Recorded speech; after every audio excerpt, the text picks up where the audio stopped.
Riot were kind enough to give me early access to the new Team Deathmatch game mode, and so in this video I'll be covering some of the gameplay they gave me, and everything you need to know about the newest mode coming to Valorant, because there's a lot more details than what I initially covered in my first video.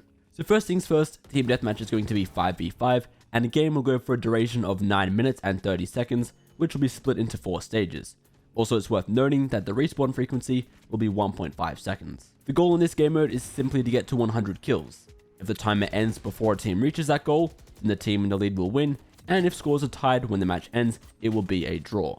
Now, there are certain weapon loadouts you can choose from, however those will also change based on the stage that the game is in, and you'll also be able to change your loadout anytime you're in the spawn room. For example, if the game is still in stage 1, you'll be able to choose between a classic, frenzy, or ghost, and if you opt for the classic, then you'll get light shields.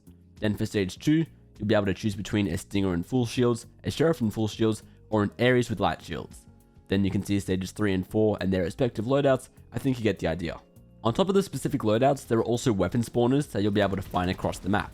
These will be in fixed locations, so the more you play, the more familiar you'll become with where they are. The weapons that are spawned in will be different each match, and they're also stage specific, but from this footage you can see that it'll be possible to get weapons like the Odin or the Operator, specifically from this weapon spawner. Now, these special weapons will have limited ammo, and they'll get destroyed when they run out, or alternatively, you can destroy them manually by dropping them. Orbs in this game mode work a little different to usual, because if your teammates are nearby, they will also receive the effect of the orb if they're within the zone when you grab it. There are 2 types of orbs. Firstly, the ultimate orb, which will give you a percentage of your ultimate, because earning your ultimate works slightly differently in this game mode. You'll also earn percentage towards this for every kill that you get. But then there is also a recovery orb that will restore your health and shields over 6 seconds. The amount of shields you regain will depend on the loadout you have equipped, and the respawn duration for these orbs is going to be 30 seconds. All of your other abilities are available, and they will recharge over time once they're depleted. This recharge time will be different for different abilities. Each time you die, you will respawn into the safety of your team's spawn room.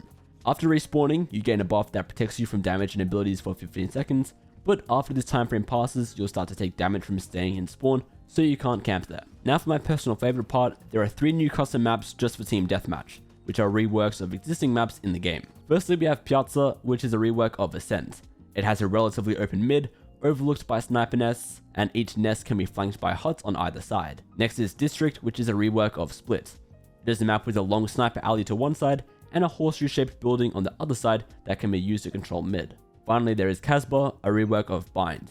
It's an arena-style map with many connections to the middle of the map, which holds the most resources. Each game of Team Deathmatch will give you a total of 1000 XP, and the release date of this new mode is with episode 7, which is set to go live on June 27th. So that's everything you need to know about Team Deathmatch in Valorant. I should get a chance to play some of this mode myself with some other creators over the next few days, so if you guys would like to see me upload more videos with that footage, let me know.